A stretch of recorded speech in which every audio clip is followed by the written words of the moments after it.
Students, आज हम जो टॉपिक करने जा रहे हैं वो application of matrices and determinants है। ये टॉपिक बीकॉम के स्टूडेंट्स के लिए सबसे ज़्यादा इम्पॉर्टेंट है, क्योंकि आप अगर प्रीवियस ईयर के पेपर्स उठा के देखते हो तो ये स्टेटमेंट वाले क्वेश्चंस आपको दिखेंगे और ये कंपलसरी क्वेश्चंस हैं, आपके बीकॉम में ये जरूर आएंगे। अब इससे पहले मैंने आपको basic of matrices and determinants कराया था। ओके, तो वो आपको बेसिक सीखना जरूरी है, क्योंकि उसका इस्तेमाल हम यहाँ करेंगे। लेकिन पेपर में मेन क्वेश्चंस आपके कौन से आएंगे? ये स्टेटमेंट वाले। ये 12th क्लास में भी थे, एक दो क्वेश्चंस एनसीईआरटी में मिलते हैं, लेकिन बीकॉम के अंदर ये कंपलसरी है। अब देखिए, हमारा जो application of matrices and determinants है, तो इसमें दो टॉपिक से आप सॉल्व करोगे, दो अलग अलग टाइप्स पढ़ोगे। पहला जो टॉपिक आप पढ़ोगे वो है मल्टीप्लिकेटिव, यानी कि मल्टीप्लिकेटिव मैट्रिक्स मेथड, है ना। मल्टीप्लिकेटिव मेथड, है ना। यानी कि आप जो ये एक्सरसाइज पढ़ने वाले हो आज, 2.1 एक्सरसाइज का नाम है ये मल्टीप्लिकेटिव मेथड पर डिपेंड है। यानी कि हम मैट्रिक्स मल्टीप्लिकेशन से इसे सॉल्व करेंगे। इसे हम मैट्रिक्स मल्टीप्लिकेशन भी बोल सकते हैं, मैट्रिक्स मल्टीप्लिकेशन। तो आप याद रखिएगा कि मैट्रिक्स मल्टीप्लिकेशन पेपर में मेंशन करेगा। अगर मेंशन नहीं करता है तो आपको क्वेश्चन पढ़ के वो समझना होगा कि ये मैट्रिक्स मल्टीप्लिकेशन का क्वेश्चन है। ओके, अब देखिए आगे आगे आपके पास सेकंड जो अगली एक्सरसाइज जो इस लेक्चर के बाद आएगी, उस एक्सरसाइज के अंदर दो मेथड होंगे, एक मैट्रिक्स मेथड और दूसरा है आपका डिटर्मिनेंट मेथड या क्रैमर रूल। ओके, और इन दोनों का बेसिक मैंने आपको बता दिया था कि ये दोनों सॉल्व कैसे होते हैं। तो ये तो हम पढ़ेंगे अगली एक्सरसाइज में, यानी कि हम अगले लेक्चर में इसको कवर करेंगे। और ये दो टॉपिक कवर करने के बाद आपका application of matrices and determinants, ये कंप्लीट यूनिट कवर हो जाएगी। ओके, तो अभी फिलहाल आपको क्या करना है? अभी फिलहाल आपको मैट्रिक्स मल्टीप्लिकेशन समझना है। तो इसके लिए थोड़ा सा बेसिक समझ लेते हैं। हालांकि आपने अगर बेसिक नहीं देखा है तो आप इस चैनल पर प्लेलिस्ट पर जाइए और कंप्लीट देखिए स्टार्टिंग से। अगर आप स्टार्टिंग से देखेंगे तो आपको बहुत आसानी से ये एक्सरसाइज भी समझ में आएगी और कर भी सकते हैं, क्योंकि आज इन क्वेश्चंस की प्रैक्टिस मैं आपको कराऊंगा, आपको खुद करने हैं ये क्वेश्चंस। ओके, तो देखिए, मैट्रिक्स मल्टीप्लिकेशन की जब बात करते हैं, जब दो मैट्रिक्स को मल्टीप्लाई की बात करते हैं, तो देखिए उसमें कुछ ऑपरेशन लगती है, कुछ प्रॉपर्टीज लगते हैं। क्या प्रॉपर्टीज है? देखिए, जैसे कि ये मैट्रिक्स ए है और ये मैट्रिक्स आपके सामने बी है। ये दो मैट्रिसेस दे रखी हैं आपको, इन दोनों की आपको मल्टीप्लिकेशन करानी है।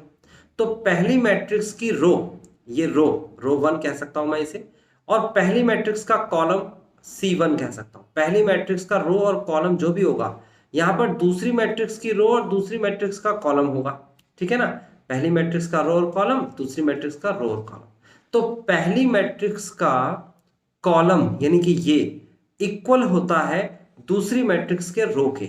ये बात मल्टीप्लिकेशन के प्रॉपर्टीज पे एप्लीकेबल है, ये याद रखिएगा। अगर आपने याद नहीं किया है, अगर आपने इंट्रोडक्शन देख लिया है और मैंने जो पढ़ाया था वो इंट्रोडक्शन देखा है आपने, तो बहुत आसानी से आपके लिए क्लियर हो जाएगा मैट्रिक्स मल्टीप्लिकेशन क्या होती है। लेकिन नहीं देखा है तो मैं बता दूं कि दो मैट्रिक्स जब ही मल्टीप्लाई कराई जा सकती है जब पहली मैट्रिक्स का कॉलम दूसरी मैट्रिक्स के रो के बराबर हो। अगर ये बराबर नहीं है तो मल्टीप्लिकेशन नहीं हो सकता।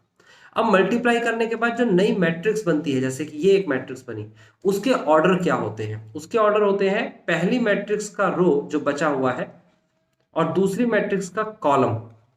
ये हो गया आपके पास नई मैट्रिक्स, यानी कि दो मैट्रिक्स की अगर मल्टीप्लाई कराएंगे तो इस तरीके के ऑर्डर बचते हैं। और मल्टीप्लाई कैसे कराते हैं? रो की मल्टीप्लाई कॉलम में।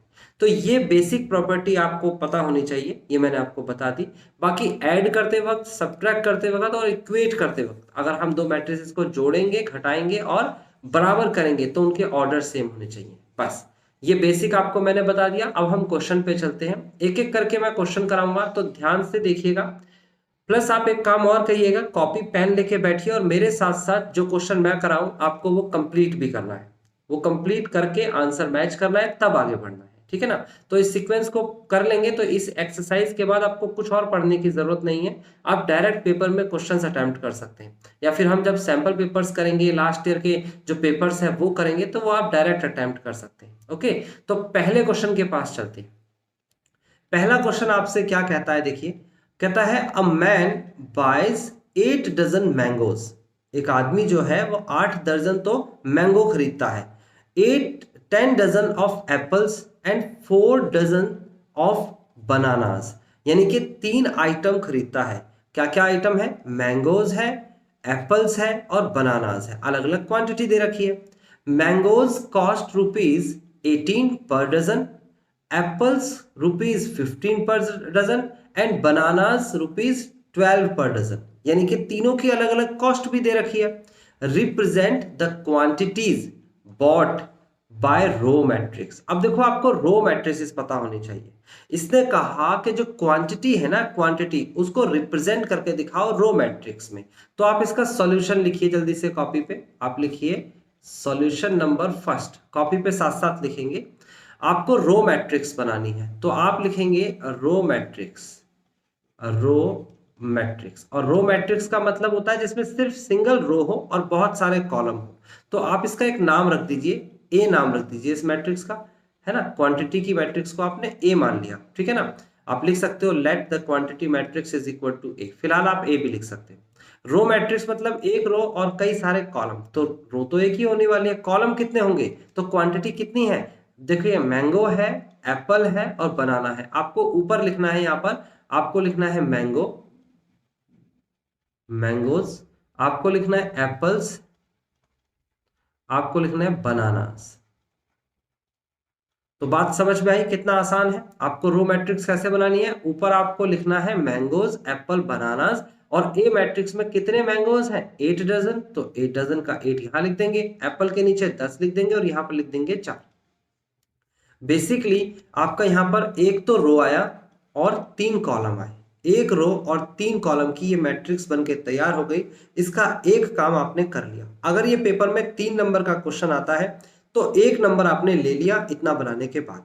अब उसके बाद क्या कहता है, रो मैट्रिसेस में तो क्वांटिटी लिखा है ना। उसके बाद आपको क्या कहता है, and prices by the column matrices, तो आप लिखेंगे कॉलम मैट्रिक्स, कॉलम मैट्रिक्स। और कॉलम मैट्रिक्स में क्या लिखेंगे, देखिए प्राइजेस को आप बी बना लेते हैं, एक नई मैट्रिक्स का नाम।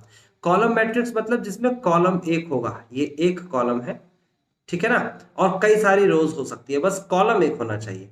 तो प्राइस किस किस के दे रखे थे, देखिए यहां पर आप देखेंगे तो मैंगो के प्राइस दे रखे थे, एप्पल के प्राइस दे रखे थे और बनाना के प्राइस दे रखे थे। तो यहां पर आप लिखेंगे मैंगोज, यहां पर लिखेंगे एप्पल और यहां पर लिखेंगे बनाना, है ना। मैंगोज, एप्पल, बनाना। तो मैंगोज के कितने दे रखे हैं आपको, प्राइस प्राइस दे रखे हैं 18 रुपीज पर डजन। एप्पल के कितने दे रखे हैं 15 रुपीज पर डजन, और बनानास के कितने दे रखे हैं आपको 12 रुपीज पर डजन।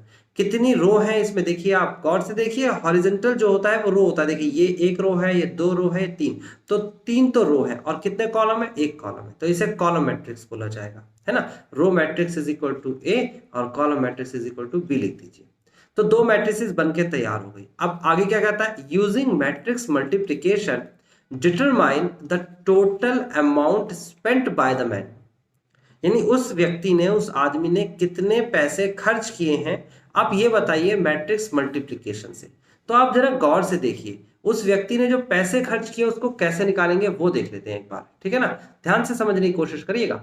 ये आपके सामने रो मैट्रिक्स है, ये आपके सामने कॉलम मैट्रिक्स है, ठीक है ना। आप लिखेंगे total amount spent by the man, यानी कि उसने कितने पैसे खर्च करने हैं। देखो आप लिखेंगे ए बी, ए बी का मतलब, ए का मतलब हो गया रो मैट्रिक्स, रो मैट्रिक्स आप पहले लिखेंगे, रो मैट्रिक्स में क्या है 8 10 4, और बी का मतलब है कॉलम मैट्रिक्स, आप कॉलम मैट्रिक्स लिखेंगे 18 15 and 12। This is the matrix multiplication. आप यहां लिख सकते हैं मैंगोज, एप्पल और बनानास, है ना। यहां पर लिख सकते हैं मैंगोज, एप्पल और बनानास। तो आप मल्टीप्लाई कराएंगे रो की कॉलम में और मल्टीप्लाई करनी आपको आनी चाहिए। अगर नहीं आती है तो पहले मल्टीप्लाई जरूर सीखें। अब जल्दी से मल्टीप्लाई करा दीजिए। कितने रो हैं? 1। कितने कॉलम हैं? 3। यहाँ पर कितने रो हैं? यहाँ पर 3 रो हैं। और कितने कॉलम हैं? 1। गौर से देखिए ना, 3 रो, 1 2 3 रो है ना, 1 कॉलम। तो पहली मैट्रिक्स का कॉलम दूसरी मैट्रिक्स के रो के बराबर होना चाहिए। बराबर है तो मल्टीप्लाई कर सकते हैं। मल्टीप्लाई करने के बाद जो यहाँ आंसर आएगा उसमें 1 रो और 1 कॉलम ही बनेगा। ये कंडीशन आपको पहले ही बता दी गई है। चलो मल्टीप्लाई कराते हैं। 8 की मल्टीप्लाई आप कराएंगे 18 में और यहाँ पर लिखेंगे, प्लस 10 की मल्टीप्लाई कराएंगे आप 15 में और यहाँ पर लिखेंगे, प्लस 4 की मल्टीप्लाई आप कराएंगे 12 में और यहाँ पर लिखेंगे।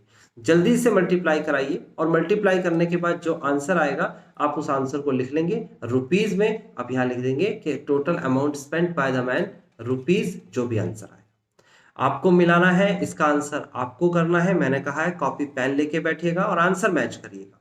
इसका आंसर आपको अगर मैच करना है तो ये आपका आंसर होगा 342 रुपए। ये आपका आंसर है। अगर ये आंसर मैच कर जाता है तो आपकी मल्टीप्लिकेशन ठीक है, और अगर आंसर मैच नहीं करता तो आप मुझसे पूछेंगे, तब मैं आपको बता दूंगा इसका सही आंसर कैसे निकाला जाएगा। वैसे यहाँ तक तो मैंने निकाल ही दिया है। ओके, तो आपको मैंने क्या बताया कि आपको मेरे साथ साथ क्वेश्चंस करने हैं, और अगर मेरे साथ साथ क्वेश्चंस करेंगे तब तो आप सीख पाएंगे ये एक्सरसाइज। और अगर मेरे साथ साथ क्वेश्चंस नहीं करेंगे, पहले देखेंगे और फिर उसके बाद सोचेंगे एक साथ करने की, तो ये एक्सरसाइज आपके लिए थोड़ी मुश्किल हो जाएगी। ठीक है ना।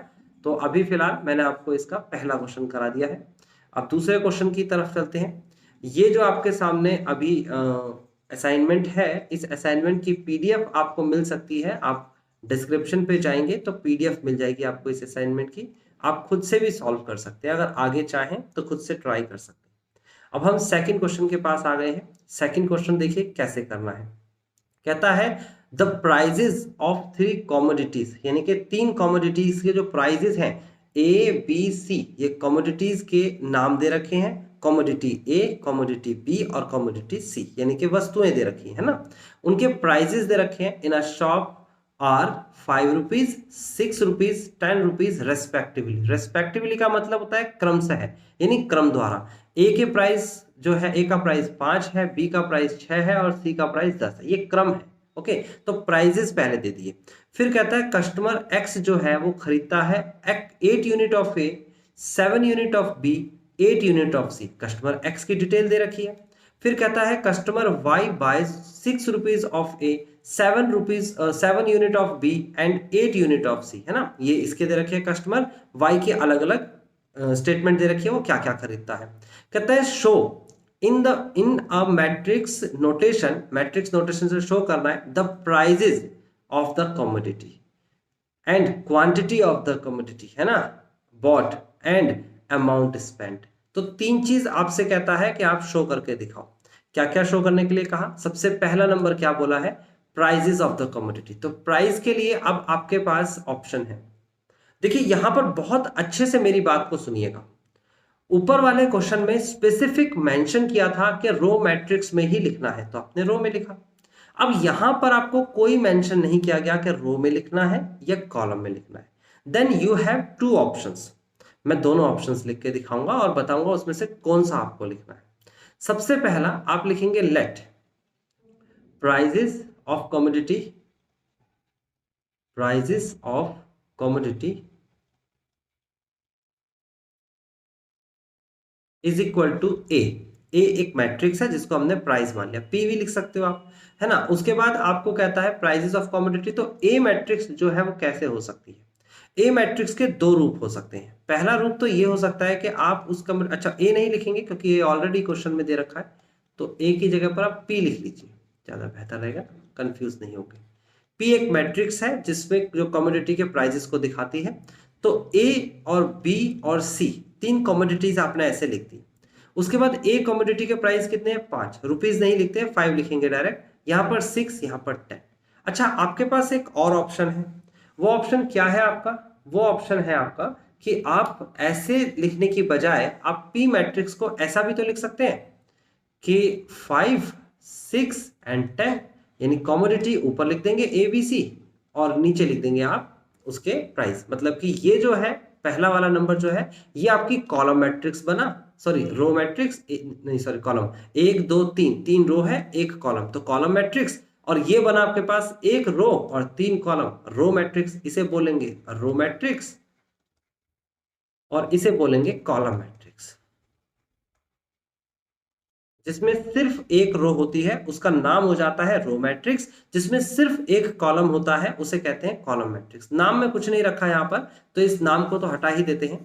अब आपके सामने दो शेप हैं, यानी कि इस पार्टिकुलर कंडीशन को रिप्रेजेंट करने की दो शेप है। पेपर में आप लिख के आएंगे तो दोनों में से कोई भी लिख सकते हैं, आपकी मर्जी चलेगी, दोनों में से कोई गलत नहीं है। ओके, अब अगर मैं बात करता हूं दूसरे की, यहां पर भी लेट करेंगे। दूसरे में क्या कहता है, क्वांटिटी बॉट। तो क्वांटिटी बॉट को आप लिखेंगे let quantities bought is equal to matrix Q मान लेते हैं, क्वांटिटी को क्यू मान लेते हैं, प्राइस को पी, क्वांटिटी को क्यू। तो क्यू के भी दो ऑप्शन हो सकते हैं। पहला ऑप्शन ये हो सकता है कि आप लिखेंगे यहां पर एक्स और वाई, दो कस्टमर लिख देंगे, और एक्स जो कस्टमर है वो ए कमोडिटी खरीदता है, दूसरी कमोडिटी बी खरीदता है, तीसरी कमोडिटी सी खरीदता है, ऐसे ही वाई भी खरीदता है। तो इनकी कमोडिटी क्या क्या है, जरा एक्स क्या क्या खरीदता है। एक्स खरीदता है 8 unit of A, 7 unit of B and 8 unit of C. देखो यहां पर लिखा हुआ है 8 7 और 8। ओके, उसके बाद वाई जो कस्टमर है वो क्या खरीदता है, वो 6 unit of A, 7 unit of B and 8 unit of C. मेरे हिसाब से बात समझ में आ गई होगी। अच्छा, एक और तरीका भी हो सकता है कि क्यू मैट्रिक्स को आप ऐसे लिख लें, ए बी सी एक्स और वाई। तो यहां पर भी सेम प्रेजेंटेशन हो सकती है, 8 7 8 और 6 7 8। तो आपको बिल्कुल क्लियरली समझ में आया, आपके पास दो ऑप्शन है, आप पेपर में कोई एक ऑप्शन से लिख के आएंगे और कोई कंफ्यूजन नहीं होनी चाहिए। जब भी आप इसका सॉल्यूशन देखेंगे तो आपको कंफ्यूजन होती है। कैसे भला, कि अगर आप इसका सॉल्यूशन बुक में देखेंगे, किसी भी बुक में जो रेप्यूटेड बुक है उसके अंदर इसमें कुछ और तरीके से मैट्रिक्स मल्टीप्लिकेशन से आंसर आया है। अगर आप सैंपल पेपर्स में देखेंगे तो हो सकता है उसमें किसी और मेथड से आंसर निकाला है। आंसर दोनों का सेम है, लेकिन स्टूडेंट्स को कोई पैटर्न नहीं मिल पाता। ज्यादातर स्टूडेंट्स जब सैंपल पेपर से स्टडी करते हैं और लास्ट मोमेंट पे स्टडी करते हैं तो उनको यही कंफ्यूजन है, जो सैंपल पेपर में छपा हुआ है वो सोचते हैं उसे वो रट रहे हैं और रट लेंगे। लेकिन प्लीज मेरी एक रिक्वेस्ट है कि अगर आप इस एक्सरसाइज को कंप्लीट देखेंगे, इस एक्सरसाइज में सिर्फ 10 क्वेश्चन है और मैं तसल्ली से कराने वाला हूं। मैं कंप्लीट नहीं कराऊंगा, मैं सिर्फ वो कॉन्सेप्ट समझाऊंगा जिस कॉन्सेप्ट को आप रटते हैं। आप रटेंगे नहीं, आपको चीजें समझनी होंगी। ओके, तो आप पहले तो कॉपी पे मेरे साथ साथ लिखेंगे तभी चीजें समझ में आएंगी। ओके, तो अभी मैंने कहा कि आपके सामने दो ऑप्शन है, एक तो पी मैट्रिक्स को ऐसे रिप्रेजेंट कर सकते हैं और एक पी मैट्रिक्स को ऐसे रिप्रेजेंट कर सकते हैं। पेपर में नहीं कहा है, यानी इस क्वेश्चन में नहीं कहा गया है कि किस तरीके से आपको मैट्रिक्स रिप्रेजेंट करनी है, तो आपकी मर्जी चलेगी, आप दोनों में से कैसे रिप्रेजेंट कर सकते हैं। ऐसे ही क्वांटिटी बॉट के लिए क्यू मैट्रिक्स बताई गई है और उसके भी दो प्रेजेंटेशन के तरीके हैं। तीसरे में कहता है अमाउंट स्पेंट निकालना है, यानी कि अमाउंट स्पेंट का मतलब हो गया कि कितने पैसे खर्च किए जाएंगे बाय द कस्टमर्स। अमाउंट कौन स्पेंड करेगा, कमोडिटी तो स्पेंड नहीं करेगी ना, सीधी सी बात है। पैसा कौन खर्च करेगा, पैसा कस्टमर्स खर्च करेंगे, कस्टमर एक्स और कस्टमर वाई। तो मैं इसके आपके एक दो तरीके बताऊंगा, उनमें से एक परमानेंट तरीका याद कर लीजिएगा, आपको समझ में आ जाएगा। देखिए तरीका क्या है, तरीका यह है कि अगर मैं, आपको ये तो पता है amount spent is equal to क्या होता है, अमाउंट स्पेंट, है ना। Amount spent is equal to होता है प्राइस इंटू क्वांटिटी या क्वांटिटी इंटू प्राइस, कुछ भी कर सकते हो, क्वांटिटी इंटू प्राइस। ये तो आप सब जने जानते हो भाई, कि आप कोई चीज खरीद के लेके आ रहे हो और कितने रुपए की खरीद के लेके आ रहे हो, इसे आप मल्टीप्लाई में लिख दोगे तो आपका कितना पैसा खर्च हुआ ये आ जाएगा। एग्जाम्पल ले लेते हैं कि एक 10 रुपए का पेन है, कितने रुपए का पेन है, आपको एग्जाम्पल बता रहा हूं। एग्जाम्पल ले लेते हैं, एक पेन 10 रुपए का है और आप स्टेशनरी की दुकान पे 5 पेन खरीद के लेके आए हैं, तो आप कितने पैसे खर्च करके आए हैं जरा बताइए। आपने कहा कि सर एक पेन की कीमत 10 रुपए है और आपने 5 पेन खरीदे, तो क्वांटिटी कितनी है 5, एक पेन का प्राइस कितना है 10, तो मल्टीप्लाई कर देंगे तो सर 50 रुपए अमाउंट स्पेंड है। तो बिल्कुल क्लियर है ना। तो कोई भी चीज हम जब खरीदते हैं उसकी क्वांटिटी और कितने रुपए की वो चीज है उससे मल्टीप्लाई करा देते हैं। यही सेम नियम यहां लगेगा। अब देखो आपके सामने ये नियम कितने तरीके से लग सकता है। आपके सामने क्वांटिटी तो है ये वाली, और प्राइस है ये। अगर मैं इस वाली क्वांटिटी को जो मैंने अभी हाईलाइट किया और इस वाले प्राइस को लिखता हूं, तो आपको दो स्टेप यानी कि दो स्केल पर इसे चेक करना है कि क्या आप सही कर रहे हैं या गलत कर रहे हैं। वो दो स्टेप क्या है? पहला स्टेप ये है कि आप जो हमारी प्रॉपर्टी है उस हिसाब से चेक करेंगे। देखिए आपको मैं लिख के दिखाता हूं। यहां पर मैंने लिखा Q मल्टीप्लाई बाय P। तो Q मल्टीप्लाई बाय P का मतलब हो गया, मैं क्वांटिटी कौन सी ले रहा हूं, प्राइस कौन सा ले रहा हूं, देख लीजिएगा। यहाँ X है, यहाँ Y है, यहाँ A है, B है और C है। इधर आ जाएगा 8 7 8 6 7 8। इधर आ जाएगा आपके सामने प्राइस के अंदर जो वैल्यू दे रखी है A B C, और यहाँ आ जाएगा आपके पास 5 6 10। तो ये आ गई आपके पास पहली कंडीशन। ऐसी बहुत सारी कंडीशंस बनेगी, सारी देखिएगा। अब कैसे हम चेक करेंगे प्रॉपर्टी वाइज? देखो पहली मैट्रिक्स में कितनी रो है? दो रो है, देख सकते हो ना, यहां से एक्स वाली एक रो, वाई वाली एक रो। कितने कॉलम है? तीन कॉलम है, ए बी सी। दूसरी मैट्रिक्स के अंदर कितनी रो है? एक दो तीन, तीन रो है। और कितने कॉलम है? सिर्फ सिंगल एक कॉलम है। तो प्रॉपर्टी याद करिएगा, जो मैं बार बार बोलता हूं आपको कि मैट्रिक्स मल्टीप्लिकेशन की एक सर्टेन कंडीशन, एक सर्टेन प्रॉपर्टी होती है। तो प्रॉपर्टी याद करिए कि पहली मैट्रिक्स का कॉलम दूसरी मैट्रिक्स के रो के बराबर होना चाहिए। अगर ऐसा हो जाता है तो इसका मतलब उनकी मैट्रिक्स मल्टीप्लिकेशन हो सकती है, वरना नहीं।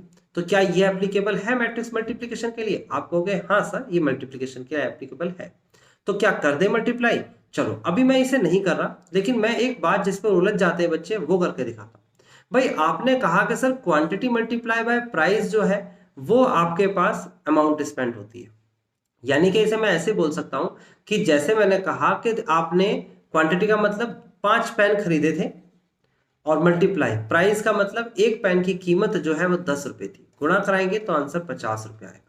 अब कोई स्टूडेंट जो है ये दिमाग में लगाए कि सर अगर मैं इसे ऐसे करूं कि एक पेन की कीमत 10 रुपए थी और पेन खरीदे थे 5, तो भी क्या आंसर 50 रुपए आएगा? बिल्कुल सही कहा, ये बिल्कुल 50 रुपए आएगा। बेटा ये जो मल्टीप्लीकेशन है ये स्केलर मल्टीप्लीकेशन है। कौन सी मल्टीप्लीकेशन? स्केलर। और स्केलर मल्टीप्लीकेशन में एक की गुणा दो के साथ कराओ या फिर दो की गुणा एक के साथ कराओ, दोनों आंसर सेम होते हैं। हमने तो आज तक यही पढ़ा है। लेकिन मैट्रिक्स मल्टीप्लिकेशन में ऐसा नहीं होता, ये बात मैं बता देता हूं आपको। आपको ये बात पहले भी बताई गई है, और अगर नहीं पता तो मैं दोबारा से रिपीट करता हूं। मैट्रिक्स मल्टीप्लिकेशन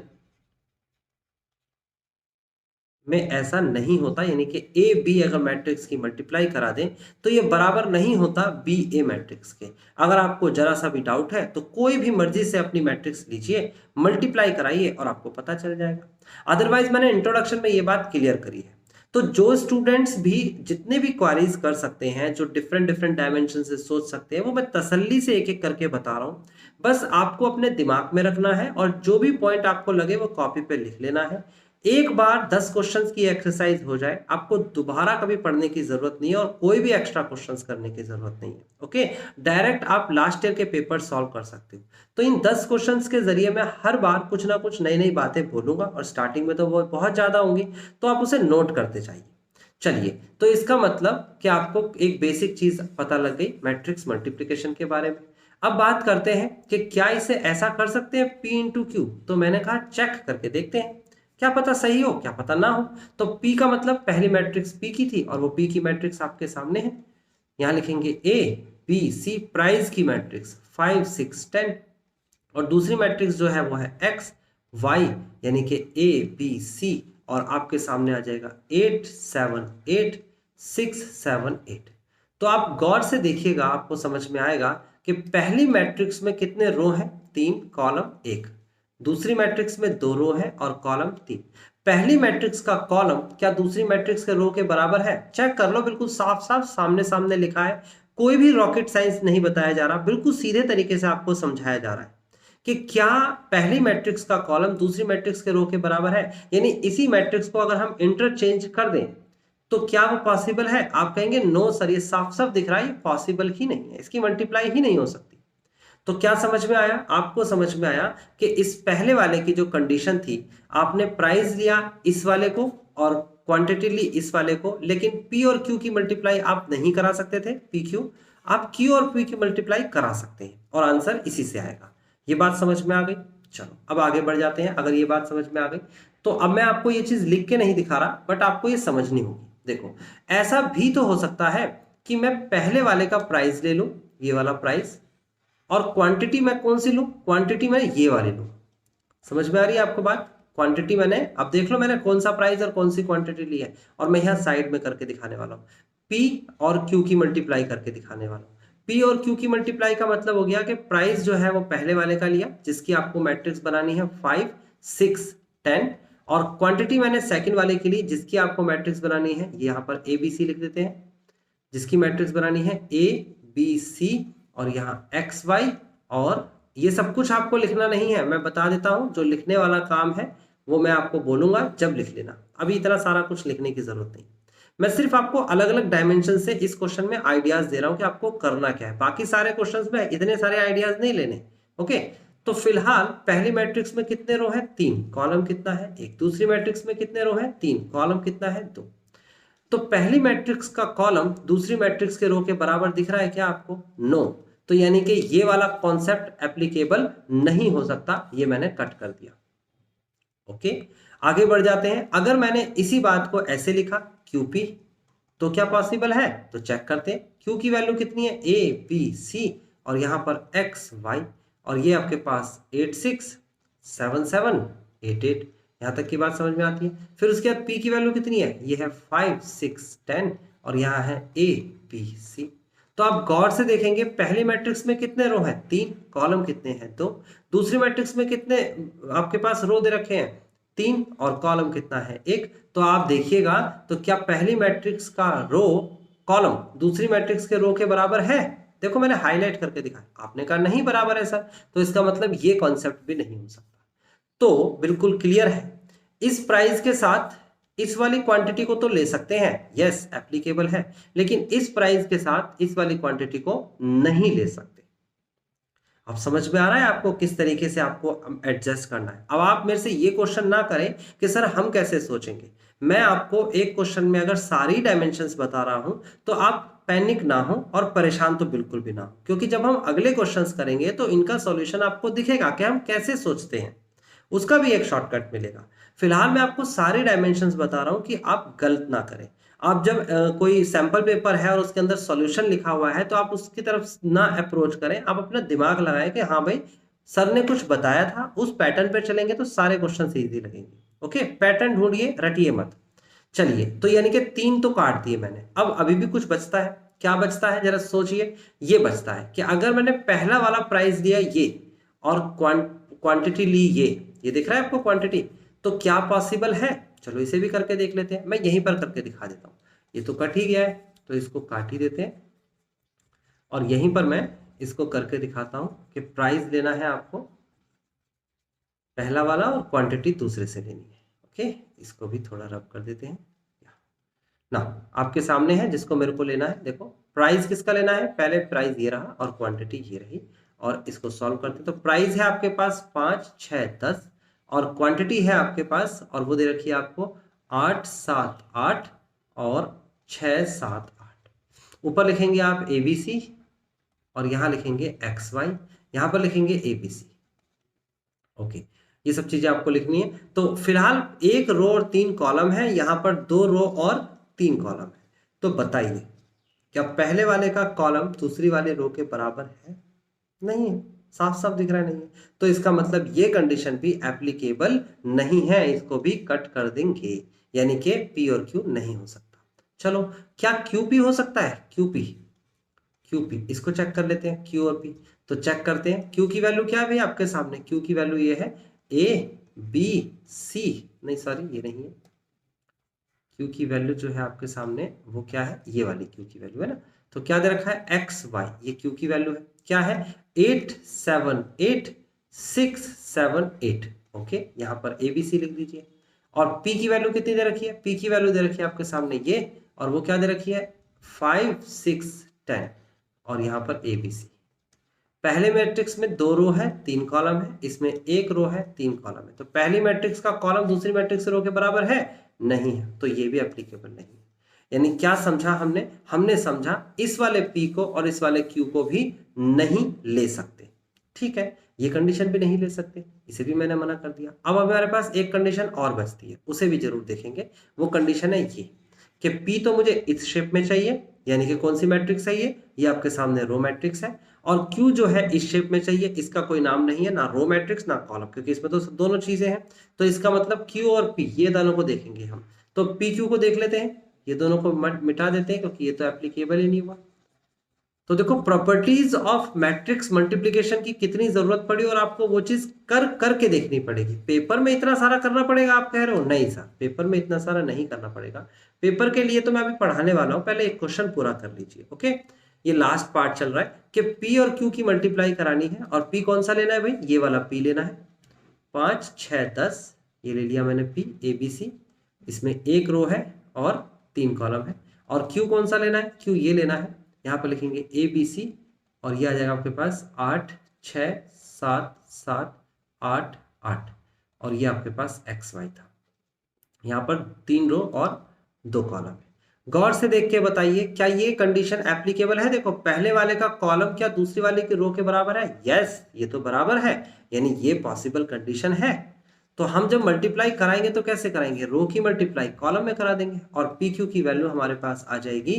5 की मल्टीप्लाई 6 में कराएंगे तो कितना आ जाएगा? 5 की मल्टीप्लाई 8 में, सॉरी, 5 अट्ठे 40 और 6 सत्ते 42 और 10 अट्ठे 80। First row first column, first row second column की मल्टीप्लाई कराएंगे तो कितना हो जाएगा? 5 6 30 प्लस 6 सत्ते 42 प्लस 8 धाम 80। ओके, ये मैंने ऐसे बना दिया। ओके, ऊपर यहाँ x आएगा, यहाँ y आएगा। तो PQ की वैल्यू कितनी आ जाएगी फाइनली? ये आ जाएगा आपके पास 8 8 16 162 162, और x की वैल्यू तो 162 आ गई, और इसकी आ गई आपके पास 80 और 120 120 और 30 152।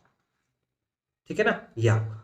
तो इसका मतलब ये हुआ कि आपने यहां से तो मल्टीप्लीकेशन करके आंसर निकाल लिया। अच्छा, यहां से भी मल्टीप्लाई कर लेते हैं एक बार, यहां से इसकी मल्टीप्लाई इसमें कर लेते हैं। तो इसको तो मैं मिटा देता हूं, इसकी तो जरूरत ही नहीं पड़ी थी। इसकी भी मल्टीप्लाई कर ले और देखिए आंसर क्या आएगा। जब सही है कंडीशन, इसका कॉलम इसकी रो के बराबर था ना, स्टार्टिंग में मिल गया था, तो क्या आएगा? PQ की QP की मल्टीप्लाई, यहाँ x है यहाँ y है, आप फर्स्ट रो की फर्स्ट कॉलम में 8 पंजे 40 प्लस 7 6 42 प्लस 8 धाम 80, दूसरे में 6 पंजे 30 प्लस 7 6 42 प्लस 8 धाम 80। जब इसे सॉल्व करेंगे तो आंसर कितना आएगा भाई? x और y, ये 162 ये 152। देखो आंसर सेम आ रहा है कि नहीं आ रहा है? बिल्कुल सही है। आप कहेंगे सर PQ चेक कर लिया, तो एक बार लास्ट QP भी चेक कर लीजिए। चलो Q और P, Q आगे P पीछे। तो Q की वैल्यू कितनी थी भाई? ये देखो आपके सामने है, ये है A, ये है B, ये है C, और वैल्यू है आपके पास 8 6 7 7 8 8। ये आपके पास x की और y की वैल्यू है। उसके बाद P की वैल्यू कितनी दे रखी है? 5 6 और 10, और ये वैल्यू क्या दे रखी है आपको? ABC की। जरा गौर से देख के बताइए, 3 रो और 2 कॉलम, यहाँ पर 1 रो और 3 कॉलम, क्या दोनों बराबर है? सर नहीं बराबर है, तो इसको भी हमने कट कर दिया। यानी कि केसेस बने कितने, पहले तो ये चेक करते हैं कितने केसेस बने। तो देखो पहला केस मैं यहां पर लिख के दिखाऊंगा इसे साफ साफ, केस कितने बने और उसमें से कितने से आंसर आया।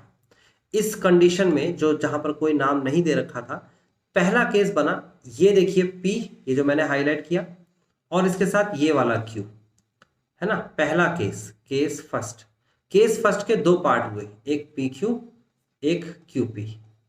इस केस की बात करेंगे तो QP तो एप्लीकेबल हुआ, लेकिन PQ एप्लीकेबल नहीं हुआ, यानी कि ये सही आंसर नहीं आया। उसके बाद पहले हमने लिया ये वाला P, ये देखिए ये वाला P, कौन सा? ये वाला। और Q कौन सा लिया? ये वाला Q लिया। केस सेकंड के अंदर एक बार PQ लिया, एक बार QP लिया, और दोनों ही केस एप्लीकेबल नहीं हुए, ठीक है। फिर उसके बाद क्या लिया? फिर हमने ये वाला P छोड़ दिया क्योंकि ये दोनों बार में आ गया। अब की बार क्या लेना है हमें? अब की बार हमने P लिया था, ये वाला P लिया और ये वाला Q लिया, ये दोनों। तो इस केस में भी जब हमने देखा तो केस थर्ड जो बना हमारा, केस थर्ड, उसमें PQ भी एप्लीकेबल नहीं हुआ और QP भी एप्लीकेबल नहीं हुआ, दोनों ही नहीं हुए। फिर केस फोर्थ लिया हमने, तो केस फोर्थ में क्या होता है भाई? केस फोर्थ में हमारे पास था ये P था और ये आपका Q था, इन दोनों को लिया। तो आप गौर से देखोगे तो PQ जो है एप्लीकेबल हुआ है, अभी अभी मैंने कराया है केस 4 में PQ की वैल्यू जो एप्लीकेबल हुई है, सही आया आंसर, और QP एप्लीकेबल ही नहीं। तो गौर से देखेंगे 4 केस बने, 4 केस की 8 कंडीशन बनी, 1 2 3 4 5 6 7 8, उसमें से सिर्फ 2 कंडीशन जो बना देगा, यानी कि ये और ये, इसी का आंसर आ रहा है 2 कंडीशन से। अब कंफ्यूजन क्या है? कंफ्यूजन बच्चे ये है, मैं कंफ्यूजन बताता हूं आपको क्या कंफ्यूजन होती है, कि अगर आप किसी बुक में पढ़ते हो और बुक में एक तरीके से आपका आंसर आ जाता है ना, एक तरीके से आपका आंसर आ गया, जैसे कि आपने बुक में पढ़ा और बुक में पढ़ने के बाद इस पार्टिकुलर तरीके को उसने फॉलो किया, भाई एक ही तरीके से तो बताएगा वो, तो आपका आंसर ये आ गया। फिर आपके पेपर आने वाले हैं और पेपर से एक दिन पहले आपने क्या पढ़ा, आपने पढ़ा है सैंपल पेपर, उस सैंपल पेपर के अंदर सॉल्व क्वेश्चन था, सेम क्वेश्चन था, और उसने इस पैटर्न को फॉलो किया और उसका आंसर ये आया। तो स्टूडेंट कंफ्यूज हो जाते हैं और वो रटने की कोशिश करते हैं कि कौन सा आंसर सही, वो रट के पेपर तक चले जाएंगे। लेकिन अब आपको पता लग गया कि पेपर में किसी बच्चे ने इस मेथड से किया, आंसर आया x, इसने पूछा था कितने पैसे खर्च करने हैं ना, amount spent by the customer, तो कस्टमर x 162 रुपीज खर्च करेगा, कस्टमर y जो है वो 152 खर्च करेगा। या फिर आप ऐसे निकाल सकते हो, एक्स वाई ऊपर लिखा है, कस्टमर x जो है 162 पैसे खर्च करेगा और कस्टमर y जो है 152 रुपीज खर्च करेगा। तो बात बिल्कुल क्लियर होनी चाहिए, दोनों बिल्कुल सही हैं, लेकिन बाकी की कंडीशंस तो सही है ही नहीं, क्योंकि वो मैट्रिक्स मल्टीप्लिकेशन को फॉलो ही नहीं करती।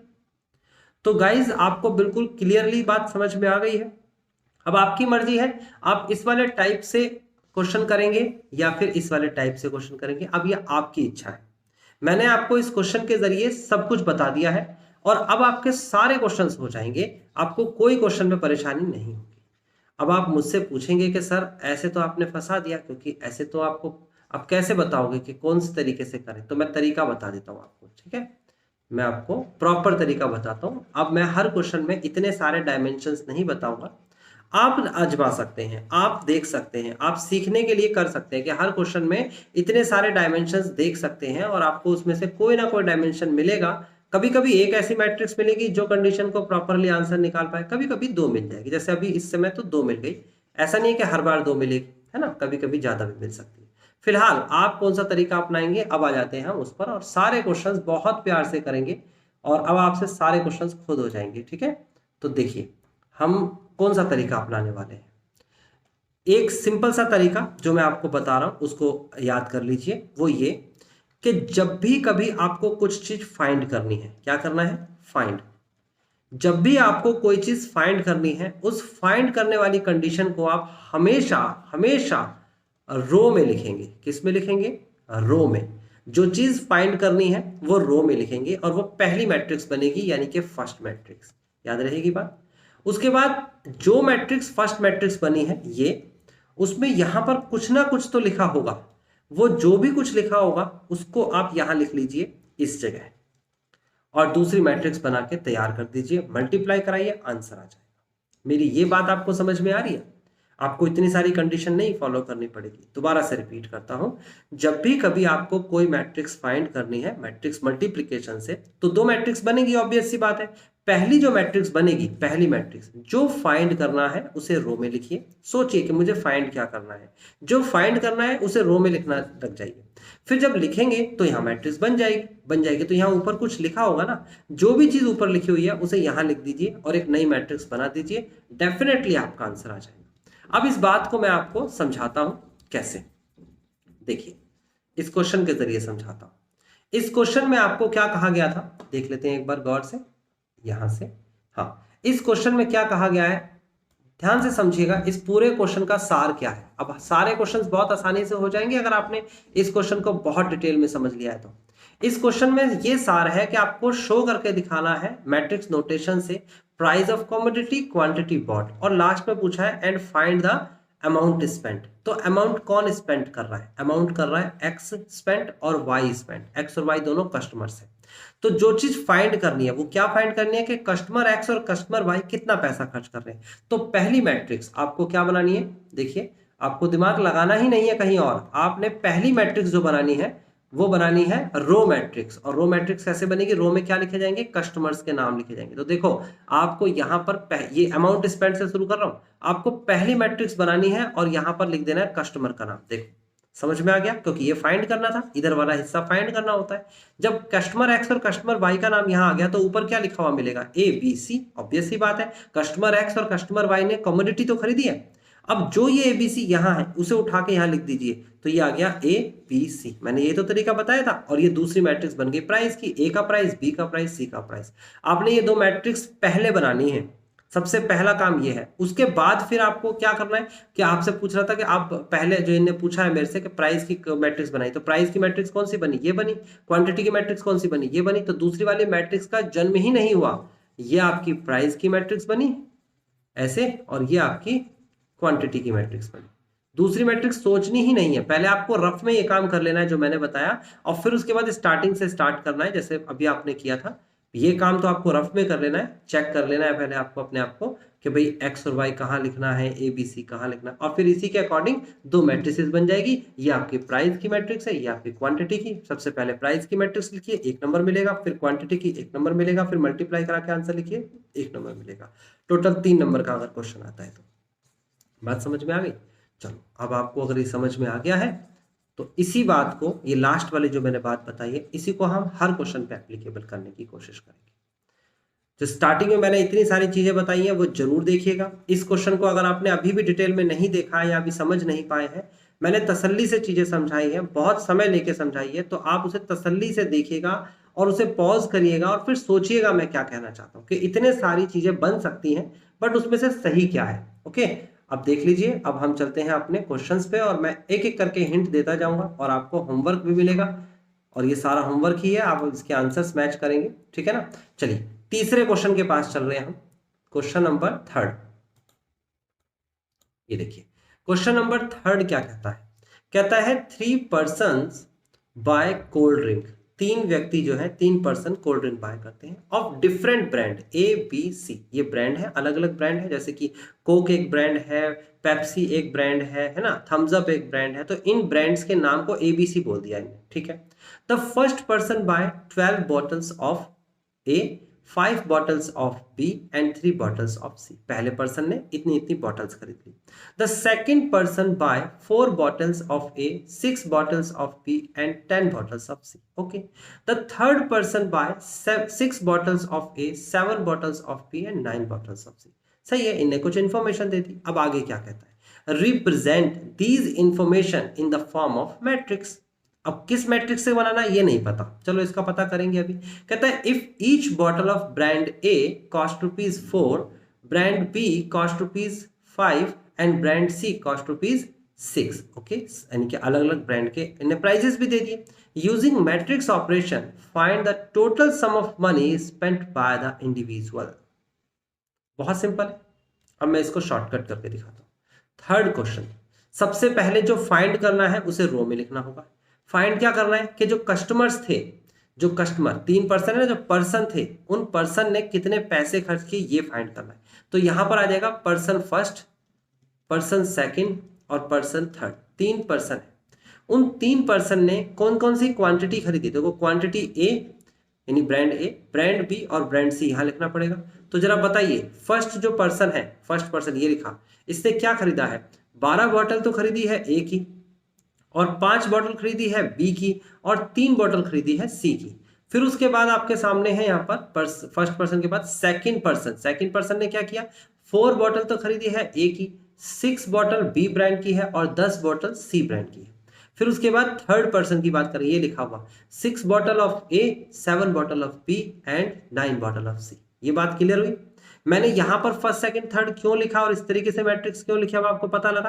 क्योंकि फर्स्ट पर्सन ने कितने पैसे खर्च किए ये पूछ रहा है, तो जो फाइंड करना है वो रो में लिखना है और उसके अकॉर्डिंग एडजस्ट हो जाएगी सारी बात। उसके बाद जो यहाँ पर एबीसी ब्रांड लिखा है इसी को आपको यहाँ लिखना है, यानी यहाँ पर लिखना है ए, यहाँ लिखना है बी, यहाँ लिखना है सी। और एबीसी का क्या चीज लिखनी है? एबीसी के प्राइस लिखने हैं। तो नेक्स्ट मैट्रिक्स देखोगे आप क्या बनेगी? वो आपकी प्राइस की मैट्रिक्स बनेगी, कॉस्ट की। तो ए की कॉस्ट कितनी दे रखी है? 4, बी की कॉस्ट कितनी दे रखी है? 5, और सी की कॉस्ट कितनी दे रखी है यहाँ पर? ये देखिए 6। मैंने क्या बताया आपको कि अगर आपने सेकंड वाले क्वेश्चन पे टाइम स्पेंड किया है और आपने देखा मेरी बात को, एक एक को सुना और उसको सोचा भी है, तो डेफिनेटली अब आपसे सारे क्वेश्चंस बड़े आसानी से हो जाएंगे। अब ये क्वेश्चन की बस मल्टीप्लाई करा के आंसर निकाल। अब पूछ कर रहा था कि sum of money spend by individually निकालना है 3 persons of purchase the cold drink. तो आप निकाल लो, यहां पर लिख लेना। कहता है टोटल सम ऑफ मनी, है ना, मनी स्पेंट इंडिविजुअली, लिख लेना है यहाँ पर स्पेंट इंडिविजुअली। ओके, तो ये लिखा हुआ ना, total sum of money spent individually. Okay, तो ए फर्स्ट ने कितना स्पेंड किया, सेकंड ने कितना किया, थर्ड ने। पहले देखो इसको क्या हम सॉल्व करके देख सकते हैं। 3 रो और 3 कॉलम है, यहाँ पर 3 रो और 1 कॉलम है। पहले वाले का कॉलम दूसरी वाले के रो के बराबर होगा ही, ये तो हमेशा सही होगा। सॉल्व करके देखेंगे और यहाँ पर आंसर निकालेंगे। फर्स्ट व्यक्ति, सेकंड और थर्ड वाला पर्सन जो है उनके पैसे आ जाएंगे इधर इधर इधर। मल्टीप्लिकेशन कैसे करानी है रो की कॉलम में, ये आपको आता है, जल्दी से कराइए और उसके बाद फिर आगे बढ़ेंगे। वीडियो को पॉज करिए, इसकी मल्टीप्लाई कराइए, फिर इसका आंसर मैच करिए। और मैंने कहा था आंसर मैच कहां से होगा, इसका आंसर मैच करने के लिए पहले डिस्क्रिप्शन पे इसको, यानी कि जो असाइनमेंट है इसका पीडीएफ डाउनलोड कर लीजिए फोन में, ताकि आप आंसर भी देख पाए। लास्ट में आंसर है इसके, 10 तो क्वेश्चन ही है। ठीक है, अब आपने पॉज करके इसे सॉल्व कर लिया है, तो अगले क्वेश्चन पे चलते हैं। क्वेश्चन नंबर 4 पे आ गए हम। क्वेश्चन नंबर 4 देखिए क्या कहता है। कहता है a bicycle company has 2 branches. एक बाइसिकल कंपनी की 2 ब्रांचेस हैं, whose daily production are given below. उसका डेली प्रोडक्शन नीचे दे रखा है। तो देखो ये दे रखा है ब्रांच 1 एंड ब्रांच 2, और ये दे रखी है उस बाइसिकल की स्पीड, मैक्सिमम स्पीड दे रखी है। यानी कि हम किसी बाइसिकल को जब बुलाएंगे तो ऐसे बुलाएंगे कि भाई 3 स्पीड वाली बाइसिकल लाओ, 5 स्पीड वाली बाइसिकल लाओ, या 10 स्पीड वाली बाइसिकल लाओ। ये इसकी क्वांटिटी, इसकी क्वालिटी हो गई, यानी कि ये उसके ब्रांड को बता रहा है कि किस ब्रांड की वो बाइसिकल है। ओके, तो यानी कि ये हो गया 3 स्पीड वाली बाइसिकल। ब्रांच 1 के अंदर 40 और 60 है, ब्रांच 2 के अंदर। और 5 स्पीड वाली बाइसिकल, ब्रांच 1 के अंदर कितनी बाइसिकल्स है, 120, और ब्रांच 2 के अंदर कितनी है, 175। ऐसी 10 स्पीड वाली, ब्रांच 1 के अंदर 150 और 2 के अंदर 100। कहता है express the above information as a matrix. देखो कितना आसान क्वेश्चन है। आप लिखेंगे let matrix A is equal to, इसको मैट्रिक्स में ऐसे लिख दीजिए, यहाँ ब्रांच 1 लिख दीजिए, यहाँ ब्रांच 2 लिख दीजिए, और यहाँ पर लिख दीजिए, अब ब्रांच लिखना ही पड़ेगा आपको, क्योंकि इतने आसान क्वेश्चन को भी आप ऐसे नहीं लिखेंगे। ए यहाँ लिखेंगे आप ब्रांच 1, ब्रांच 2, और यहाँ पर लिखेंगे आप 3 स्पीड, यहाँ पर लिखेंगे आप 3 स्पीड के बाद 5 स्पीड, और यहां पर लिखेंगे आप 10 स्पीड। ओके, और आप यहां लिखेंगे 40, यहां लिखेंगे 120, यहां लिखेंगे 150, यहां लिखेंगे 60, यहां लिखेंगे 175, यहां लिखेंगे 100। ये 2 रो और 3 कॉलम की मैट्रिक्स बनी है, और ये आपका आंसर है। आप कहोगे सर ये क्या नया काम किया आपने, ये तो पहले भी लिखा हुआ था। पहले जो लिखा हुआ था वो मैट्रिक्स में प्रेजेंटेशन नहीं थी। मैट्रिक्स प्रेजेंटेशन के लिए आपको ऐसे लिखना होता है, बस सिंपल। आपको ये लगाया है मैंने यहाँ पर, और कुछ भी नहीं किया है। ये मैट्रिक्स हो गई बस। आपको वैसे बताता तो आप नहीं समझ पाते, अब लिख के दिखाया अलग से। आपको पेपर में ऐसे लिखना है, पेपर में आया हुआ क्वेश्चन है ये, सिंपल, कि आपको मैट्रिक्स में दिखाना है। अब आगे क्या कहता है, using multiplication of the scalar time as a matrix. Scalar, अब यहाँ पर स्केलर आ गया, ये स्केलर, आपको स्केलर की मल्टीप्लिकेशन मैट्रिक्स के साथ करानी है। Okay, find the new daily production if production is double. यहां पर तो था लेट प्रोडक्शन, अब कॉपी पे लिखिए प्रोडक्शन, है ना, of bicycle, production of bicycles, है ना, मैट्रिक्स। फिर उसके बाद new production, new production of bicycle if production is double, production is double. तो आप क्या करेंगे, देखो जैसे ए था ना, अब इसका डबल कर दीजिए, प्रोडक्शन 2a कर दीजिए। तो 2 की मल्टीप्लाई इस पूरे में करा दीजिए, आंसर आ जाएगा। ये ब्रांच 1 है, ये ब्रांच 2 है। 2 की मल्टीप्लाई कराएंगे तो आएगा 80, 240, 300, 120, और यहाँ पर आ जाएगा 75 दूनी 150 और 350, और ये हो जाएगा 200। ओके, तो ये आपके पास 3 स्पीड है, ये आपके पास 5 स्पीड है, ये आपके पास 10 स्पीड है। ये आपने पूरा लिख लेना है, 2 into 3 की मैट्रिक्स है, और ये आपका कंप्लीट आंसर आ गया। चौथा क्वेश्चन हो चुका है। कॉपी पे जल्दी से लिख लीजिए, पॉज करिए इस वीडियो को और फिर से पहले लिखिए कॉपी पे, तब आगे बढ़िएगा, ठीक है ना। हर क्वेश्चन को मेरे साथ साथ करिएगा। अगर एक बार में आप इस पूरी वीडियो को नहीं देख पाएंगे तो देखने की जरूरत भी नहीं है।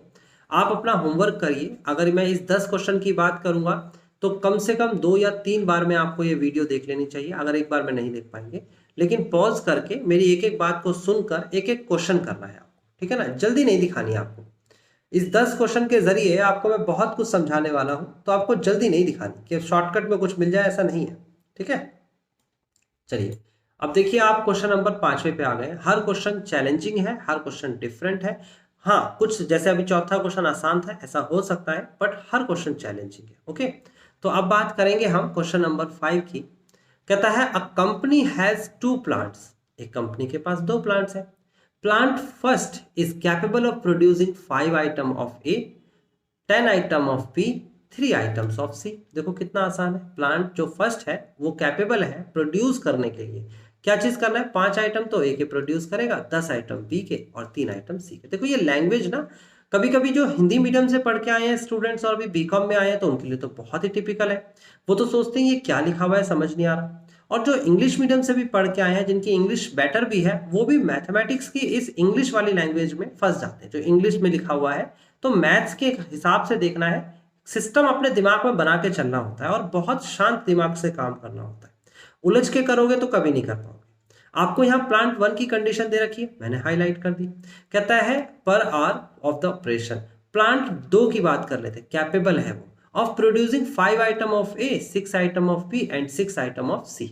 बात समझ में आती है? पर आवर ऑफ ऑपरेशन यानी ए और बी की क्या दे रखे हैं आपको? प्रोडक्शन की कैपेबिलिटी दे रखी है।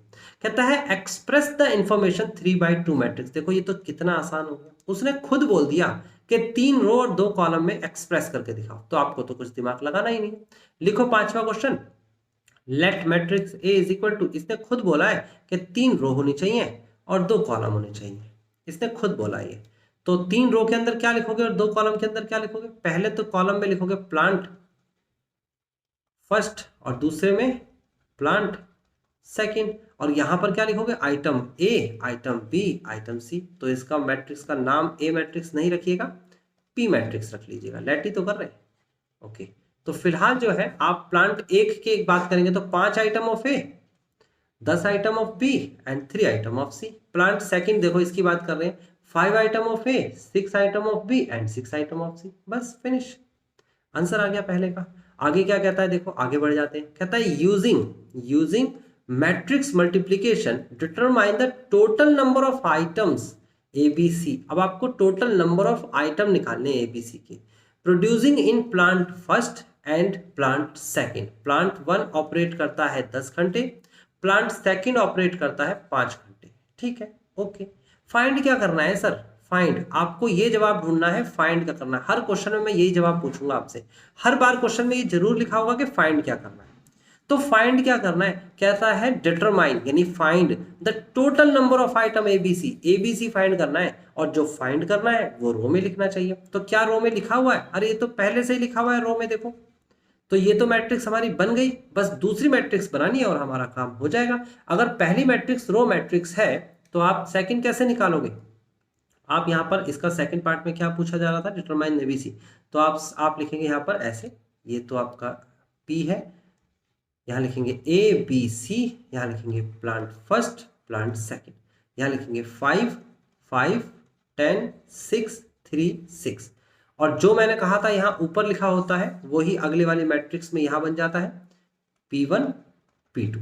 तो यहाँ पर क्या बन जाएगा जरा बताएंगे बच्चे? दोनों प्लांट्स जो दे रखे हैं इसमें कितना कितना दे रखा है? Plant first is operated for 10 hours. कितने आवर्स? 10 आवर्स ऑपरेट करता है, और सेकंड जो ऑपरेट करता है 5 आवर्स। आपका काम है, इसमें 3 रो और 2 कॉलम है, इसमें 2 रो और 1 कॉलम है, इन दोनों को इक्वल ही बताएंगे आप। और अब जो मैट्रिक्स बनेगी उसमें 3 रो और 1 कॉलम होगा, यानी कि ए बी सी का आंसर आ जाएगा। आप खुद से मल्टीप्लाई कराएंगे रो की कॉलम में, जैसे कि फर्स्ट रो की फर्स्ट कॉलम में, और फिर सेकंड रो की फर्स्ट कॉलम में, थर्ड रो की फर्स्ट कॉलम में, आंसर लिख के दिखाएंगे और मैच करेंगे। ओके, अब आ जाते हैं बहुत ही बेहतरीन क्वेश्चन के पास, क्वेश्चन नंबर 6। वीडियो को पॉज करिए और इस क्वेश्चन को करके दिखाइए, तब आगे बढ़िए। पूरा आंसर मैच करके दिखाया है आपने, तब आगे बढ़े हैं। ऐसे नहीं, आप चीटिंग नहीं करेंगे। देखिए, मैं इसलिए पूरा क्वेश्चन नहीं करा रहा हूँ क्योंकि आपको करना है, आपको मुझे सिखाना है। मुझे जो चीज़ में आपको पुश करना था, जहां मुझे बताना था, मैंने वो बता दिया। ओके, चलिए अगले क्वेश्चन के पास चलते हैं। क्वेश्चन नंबर 6 आ गया है हमारे पास। क्या कहता है 6वां क्वेश्चन आपसे? कहता है in a city, certain city, एक सर्टेन सिटी में there are 5 colleges, 20 schools. Each school has 3 peon, 1 clerk, 1 head clerk, whereas a college has 5 peon, 3 clerk, 1 head clerk, and an additional staff as a caretaker. The monthly salary of each of the item as follow. Peon की salary कितनी है month की? 1100 रुपये, clerk की 1700 रुपये, head clerk की 3000, care taker की 2500 रुपये। ये सारी बातें आपने पढ़ी, आपके दिमाग में कुछ बातें रह गई, कुछ नहीं रही, लेकिन आपने पढ़ ली। आपको दिमाग नहीं लगाना, आपको यहां देखना है using matrix method, matrix multiplication method ही लगेगा। फाइंड, क्या फाइंड करना है जरा देखो। फाइंड और फाइंड के बाद यहां लिख देता हूं मैं फाइंड। फाइंड क्या करना है? The total number of post. क्या फाइंड करना है? Total number of post of each kind of school and colleges together, taken together. Total number of post find करनी है। आपका फोकस जो है ना अर्जुन की तरह यहां होना चाहिए, और पूरी दुनियादारी छोड़ दीजिए।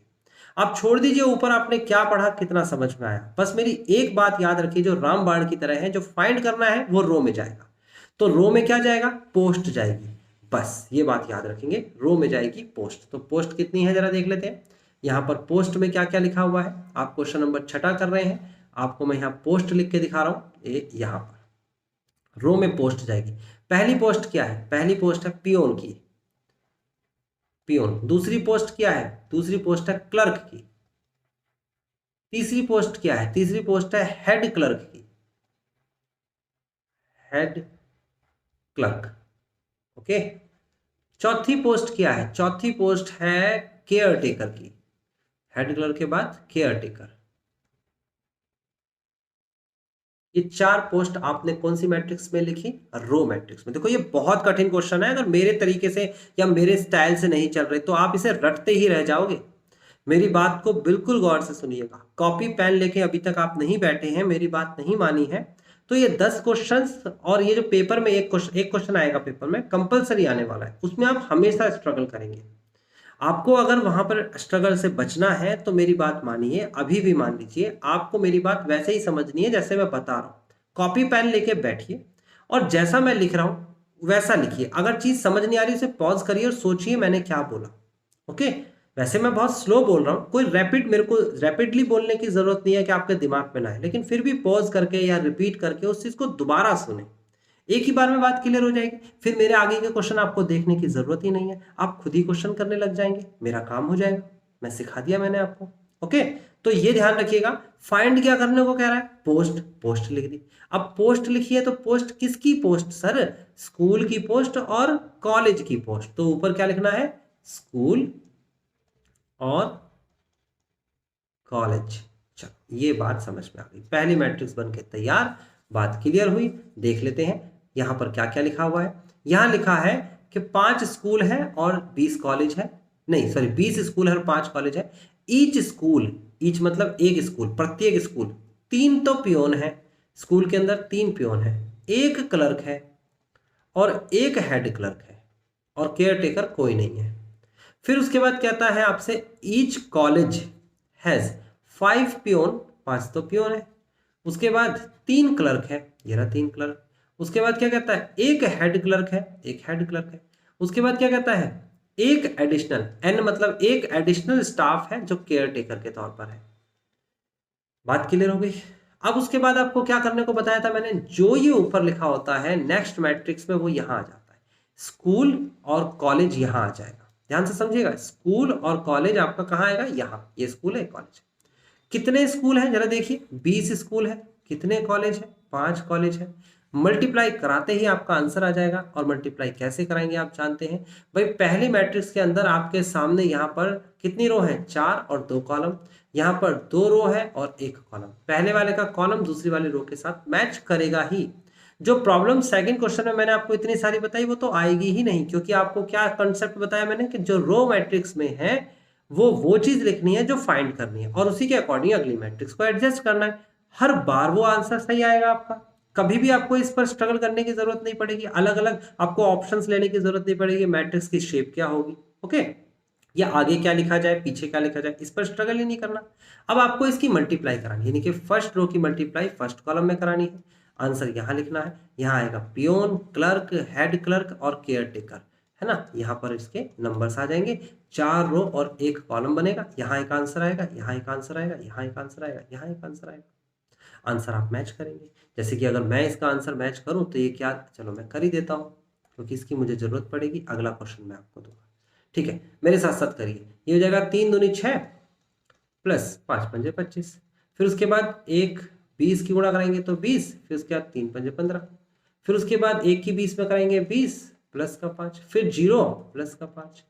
तो बेसिकली आपके पास क्या मिला, आपको पियोन मिला, आपको क्लर्क मिला, आपको हेड क्लर्क मिला, आपको केयर टेकर मिला, और पियोन कितना मिला, क्लर्क कितना मिला, पियोन मिला है आपके पास 85, क्लर्क कितने हैं टोटल 35, और हेड क्लर्क कितने हैं टोटल 25, और केयर टेकर कितने हैं 5। ये आपका आंसर। अब इस बात को आप लिख लेना, देखो मैं इसका आंसर दिखा देता हूं आपको। देखो पियोन कितने हैं 85, क्लर्क कितने हैं आपके पास 35, हेड क्लर्क 25 और केयर टेकर 5। तो इसको मैं अभी आंसर दिखाता हूँ, ये देखो नीचे आंसर है, छठे का आंसर देख रहे हैं हम, ये रहा। पियोन कितने हैं 85, क्लर्क है 35, हेड क्लर्क 25, केयर टेकर 5। तो हमारा आंसर ठीक है, इसकी हमें अभी जरूरत पड़ेगी, ओके। आपको लिखना कैसे है, सिस्टम से लिखना है ना, ऐसे जरूरी नहीं है ऐसे लंबे में लिखना है, कैसे भी तरीके से आपको एक प्रॉपर तरीके से, ये तो निकालने का तरीका है ना, मैट्रिक्स लिखेंगे तो प्रॉपर से। अब दूसरे में क्या पूछा है, दूसरा क्वेश्चन देखिए, कहता है फाइंड, दिख रहा है ना आपको फाइंड क्या करना है, चलो मैं आपको एकदम क्लियर दिखा देता हूं। ये देखिए, आपको फाइंड क्या करना है, find the total monthly salary. अब की बार फाइंड क्या करना है, total monthly salary bill of each school and college, यानी प्रत्येक स्कूल का और कॉलेज का क्या निकालना है, total monthly salary bill, school का कॉलेज का, ठीक है, बात समझ में आ गई। स्कूल और कॉलेज का मंथली सैलरी बिल निकालने को कह रहा है, तो हम क्या करेंगे, हम यहाँ पर इसको तो रब करेंगे सबसे पहले, आप अपनी कॉपी पे लिख चुके होंगे, है ना। हम इसे हटा देते हैं, हम सबसे पहले रो में क्या लिखेंगे, स्कूल और कॉलेज, क्यों लिखेंगे अब पता लग गया, स्कूल कॉलेज। अगर स्कूल कॉलेज यहां लिखेंगे तो फिर हम ऊपर क्या लिखेंगे, ऊपर पोस्ट लिखेंगे भाई, तो ऊपर लिखेंगे पियोन, ऊपर लिखेंगे क्लर्क, ऊपर लिखेंगे हेड क्लर्क, ऊपर लिखेंगे केयर टेकर। आप भी कॉपी पे लिख लीजिए, peon, clerk, head clerk, caretaker, है ना, ऐसे मैं अंडरलाइन कर देता हूँ, peon, clerk, head clerk, caretaker. Okay, आपने ऊपर लिख लिया। अब उसके बाद क्या करेंगे भाई, आप पोस्ट लिखेंगे। स्कूल के अंदर कितने आपके पास पियोन है, 3, कितने क्लर्क हैं, 1 हेड क्लर्क, 1 केयर टेकर, तो कोई है ही नहीं। स्कूल के बाद कॉलेज के अंदर 5 पियोन है, 1 हेड क्लर्क है, सॉरी 1 3 क्लर्क है और 1 हेड क्लर्क है, यहाँ लिखा हुआ है देख सकते हो आप, आपके पास भी पीडीएफ होगी, ये 3 क्लर्क है और 1 हेड क्लर्क है, 1 केयर टेकर। यहां पर क्या लिखा मैंने, स्कूल कॉलेज, क्यों लिखा मैंने, क्योंकि पूछ रहा है ना, वो कह रहा है ना कि find the total monthly salary of each school and college, तो स्कूल कॉलेज की टोटल मंथली सैलरी पूछ रहा है, तो इसका मतलब ये हुआ कि स्कूल कॉलेज को मुझे रो में लिखना है, बात समझ में आती है, जो फाइंड करना है वो रो में है। जब स्कूल कॉलेज रो में लिख दिया तो ऊपर क्या आएगा, तो दिमाग लगाइए ना, ये तो आपको दिखना है स्कूल कॉलेज में है क्या चीज, भाई उनके पोस्ट ही तो है, ऊपर पोस्ट आ जाएगी। अब मैंने क्या बोला था, सोचो सोचो जरा, मैंने बोला था कि जो ऊपर लिखते हैं ये जो ऊपर होता है यहाँ पर, वही तो यहाँ आ जाता है, तो यहाँ पर आ जाएगा। ये देखो मैं लिख के दिखाया था, अपनी कॉपी पे मेरे साथ लिखिए, पी सी एच सी और सी टी, है ना, पियोन, क्लर्क, हेड क्लर्क और केयर टेकर। मैंने थोड़ा शॉर्टकट कर दिया, आप भी कर सकते हो पेपर में, ठीक है।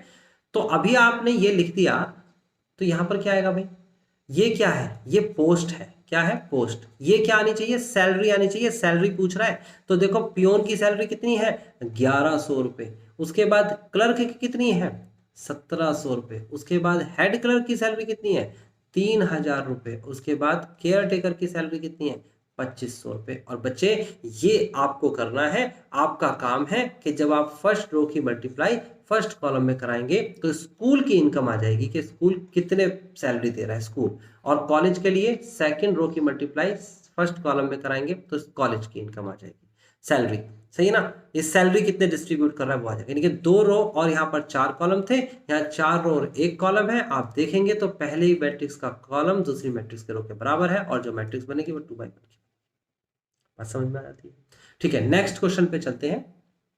इसके बाद हम नेक्स्ट क्वेश्चन को देखते हैं, क्या है नेक्स्ट क्वेश्चन। नेक्स्ट क्वेश्चन में आपसे कहा गया है,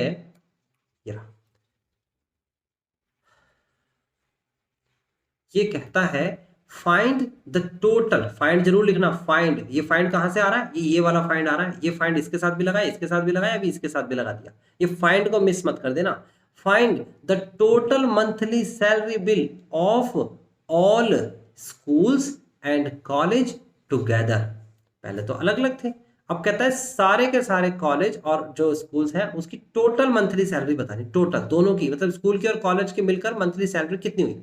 सैलरी है तो सैलरी लेनी पड़ेगी ये वाली, लेकिन टोटल पोस्ट कितनी है, स्कूल में और कॉलेज में मिला के कितने क्लर्क हैं, स्कूल में और कॉलेज में मिला के कितने हेड क्लर्क हैं, कितने केयर टेकर हैं, है ना। तो आपको क्या करना है, आपको इसके लिए पिछला जो क्वेश्चन किया था उसका इस्तेमाल करना है। देखो मैं लिख के दिखा देता हूँ, आपको जो कह रहा है उसके अकॉर्डिंग चलेंगे। मैं अब इसलिए कर रहा हूँ क्योंकि आपने कॉपी पे लिख लिया होगा, अगर अभी भी नहीं लिखा है और आपने बेवकूफ़ी करी है तो आप सबसे पहले वीडियो को पॉज करिए, पीछे जाइए, पूरा क्वेश्चन सॉल्व करिए और फिर आइए। मैं बार बार बोल रहा हूँ 10 क्वेश्चन है, अगर ये आप खुद से ट्राई नहीं कर रहे हो तो इसका मतलब देखने से तो ये वीडियो का कुछ फायदा आपको होने नहीं वाला। ओके, देखने से सिर्फ चीजें आपको दिख रही हैं, आप खुद से करके देखो। देखो यहां पर मैं बात कर रहा हूं छठे के थर्ड पार्ट की। मैं कह रहा हूं कि जो पोस्ट थी ना, पोस्ट टुगेदर पोस्ट, वो क्या क्या थी, स्कूल की एंड कॉलेज की जो पोस्ट थी, पोस्ट है ना, वो क्या क्या थी। देखो यहां पर थी क्लर्क, यहां पर थी, उसके बाद पियोन थी, सॉरी पहले पियोन, क्लर्क, हेड क्लर्क और केयर टेकर, और इनकी पोस्ट मैंने अभी निकाला था, आंसर ये थी 85 थे पियोन टोटल, स्कूल में और कॉलेज में 85 थे पियोन, उसके बाद क्लर्क थे 35, उसके बाद यहाँ पर लिखा है 25 थे हेड क्लर्क, और उसके बाद 5 थे केयर टेकर। ये फर्स्ट का आंसर है जो आपने निकाला है। इसमें आप इनकी इनकम की मल्टीप्लाई करा दो, ये पियोन जो है यहाँ आएगा, पियोन, क्लर्क, हेड क्लर्क और केयर टेकर। तो पियोन की जो सैलरी थी वो सैलरी है कितनी, 1000, उसके बाद क्लर्क की सैलरी जो है वो है 1700, हेड क्लर्क की 3000 और केयर टेकर की 2500। आप जब मल्टीप्लाई कराएंगे इस पूरे की इस पूरे में तो आंसर आएगा। देखो इसमें 1 रो और 4 कॉलम है, इसमें 4 रो और 1 कॉलम है, इसका कॉलम इसकी रो के बराबर है, जो आंसर आएगा वो 1 रो और 1 कॉलम का होगा, और आपके सामने ये आंसर है 2,40,500 रुपये आंसर आएगा। ओके, 2,40,500 रुपये मैं आपको दिखा देता हूं, ये रहा आंसर। हालांकि आपने पीडीएफ देख रखी होगी तो बड़ा आसानी से दिखेगा, परेशान होने की जरूरत नहीं है। ओके, 2,40,500 कैसे आएगा मैंने आपको बता दिया है। जो पहले का आंसर था उसकी मल्टीप्लाई करनी पड़ेगी सैलरी में, तब जाके आएगा, है ना। बाकी आप इसे पढ़ेंगे। अब देखिए मैंने आपको कौन सा क्वेश्चन कराया, मैंने आपको क्वेश्चन कराया छठा। आपको होमवर्क में कौन सा क्वेश्चन दे रहा हूं, आपको होमवर्क में क्वेश्चन दे रहा हूं 7वां। अभी इस वीडियो को पॉज करिए क्योंकि आप अभी घर पे ही बैठे होंगे, ठीक है ना। तो होमवर्क का मतलब हो गया ट्यूशन में तो पढ़ने आ नहीं रहे, ये क्वेश्चन मैंने करा दिया, इसको दिमाग में रखिए, कीप इन योर माइंड। और उसके बाद अगला क्वेश्चन ये 7वां जो है ये करके दिखाना है, लगभग सेम जैसा ही है। In a certain city there are 25 college, 100 schools, each school has 5 peon, 2 clerk, 1 cashier, each college in addition का मतलब ध्यान से समझना, यानी जितने पहले थे उसमें जुड़ेंगे। अब की बार ये आ गया, यानी कि पहले देखो सबसे पहले क्या था, स्कूल में कितने कितने पियोन है, 5 पियोन है, तो कॉलेज में कितने पियोन होंगे, कॉलेज में 5 पियोन तो होंगे ही, प्लस फिर उसके बाद और अगले है नहीं, और उसके बाद 2 क्या है, 2 क्लर्क हैं, तो अब की बार कॉलेज में जो है 2 क्लर्क तो होंगे ही, है ना, प्लस फिर उसके बाद कितने आपको कैशियर दे रखे हैं, 1 कैशियर है, यहाँ पर 1 कैशियर तो होगा, प्लस उसके बाद फिर 1 अकाउंटेंट भी होगा, और उसके बाद 1 हेड क्लर्क भी होगा। एडिशन का मतलब इतने तो होंगे ही जितने स्कूल में थे, प्लस ये दोनों चीज एक्स्ट्रा होगी। तो ये ध्यान रखना, ये कॉलेज है, कॉलेज के लिए और स्कूल के लिए दे ही रखा था, है ना। और उसके बाद फिर क्या कहता है, बस इसके बाद सैलरी दे रखी है नीचे, उसके बाद फाइंड द टोटल पोस्ट और for total monthly salary together. तो आपको टोटल दोनों चीजें निकालनी है, तरीका मैंने ऊपर बता ही दिया।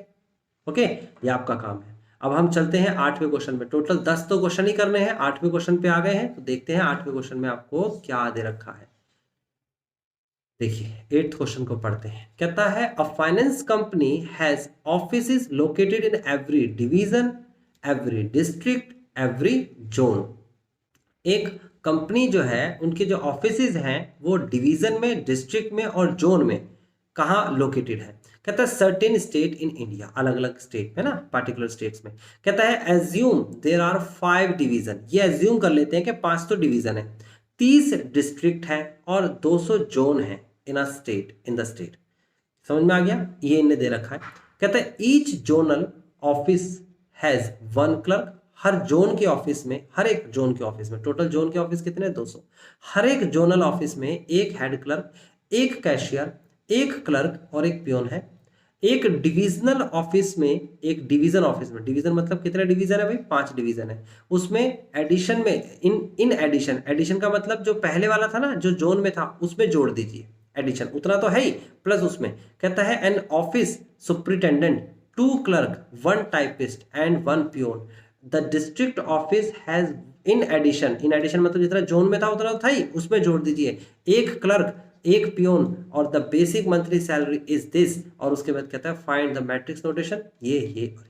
Total number of post find करना है, total number of basic salary, फिर उसके बाद बेसिक मंथली सैलरी टुगेदर।